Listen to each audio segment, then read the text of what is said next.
Hi ಎಲ್ಲರೂ, ನಾನಿವತ್ತು ಶನಿವಾರ ಸಂತೆ ಹೆಮ್ಮನ್ನಲ್ಲಿರುವ ಭಾರತ್ ಗ್ಯಾಸ್ ಗೋಡನ್ ಹತ್ರ ಬಂದಿದ್ದೀನಿ. ನಾನು ನಮ್ಮ ಮನೆಯವರಿಬ್ಬರು ಬಂದ್ವಿ. ನಾವು ಸಿಲಿಂಡರ್ ಬುಕ್ ಮಾಡಿ ತುಂಬ ದಿನ ಆಯಿತು. ಆನ್ಲೈನಲ್ಲಿ ಆಲ್ರೆಡಿ ಡೆಲಿವರ್ಡ್ ಅಂತ ತೋರಿಸ್ತಿದ್ದೆ. ಅದಕ್ಕೆ ಭಯದಲ್ಲಿ ಇಲ್ಲಿ ಗೋಡನ್ ಹತ್ರನೇ ಬಂದ್ವಿ. ಏಜೆನ್ಸಿ ಹತ್ರ ವಿಚಾರಿಸಿದ್ವಿ, ಆಮೇಲೆ ಅವರು ಗೋಡನ್ ಹತ್ರ ಹೋಗಿ ಅಂತ ಹೇಳಿದರು. ಸೊ ಇಲ್ಲಿಗೆ ಬಂದ್ವಿ. ಇಲ್ಲಿ ಬಂದು ನೋಡಬೇಕಾದ್ರೆ ಸಿಕ್ಕಾಪಟ್ಟೆ ರಶ್. ನಾವು ಬರಬೇಕಾದ್ರೆ 7 ಗಂಟೆ ಆಗಿತ್ತು. ನಾವೊಂದು 10ನೇ 11ನೇ ಕ್ಯೂವಲ್ಲಿ ಇದ್ವಿ. ಅದಾದಮೇಲೆ ಜನರು ಬಂದರು ಸಿಕ್ಕಾಪಟ್ಟೆ ಬಂದರು. 150 ಸಿಲಿಂಡರ್ಗೆ ಕ್ಯೂ ನಿಂತಿರ್ಬೋದು. ಹಾಗೆ ಒಂದು 8:30 ಅಷ್ಟೊತ್ತಿಗೆ ಸಿಲಿಂಡರ್ ಬಂತು. ಇದರಲ್ಲೊಂದು 300 ಸಿಲಿಂಡರ್ ಇರ್ಬೋದು ಅಂತ ಅನಿಸುತ್ತೆ.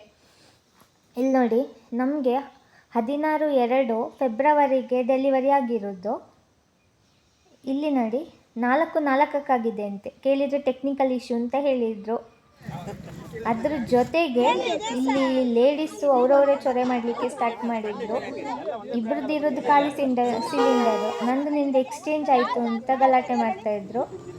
ಅದು ಅವ್ರಿಗೇನೆ ಗೊತ್ತು ಅದರದ್ದು ಏನು ಕನ್ಕ್ಲೂಷನ್ ಅಂತ. ಇದಾದ ತಕ್ಷಣ ಗಾಡಿ ಬಂತು. ಗಾಡಿಯಿಂದ ಸ್ವಲ್ಪ ಸಿಲಿಂಡರ್ನ ಬೇರೆ ಗಾಡಿಗೆ ಹಾಕ್ತಾ ಇದ್ರು. ಆಮೇಲೆ ಜನರು ಅದಕ್ಕೂ ಚೊರೆ ಮಾಡೋಕ್ಕೆ ಸ್ಟಾರ್ಟ್ ಮಾಡಿದ್ರು. ಅಷ್ಟು ಸಿಲಿಂಡರ್ದು OTP ತೋರಿಸಿ ಆಮೇಲೆ ಕಳಿಸಿ ಹೊರಗಡೆ ಅಂತ.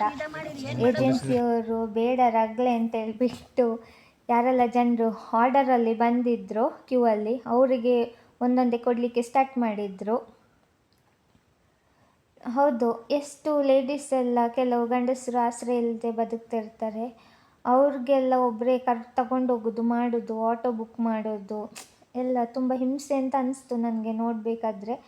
ನಮಗೂ ಸಿಲಿಂಡರ್ ಸಿಕ್ತು. 9:15ಗೆ ಸಿಕ್ತು ನೋಡಿ. Thank you.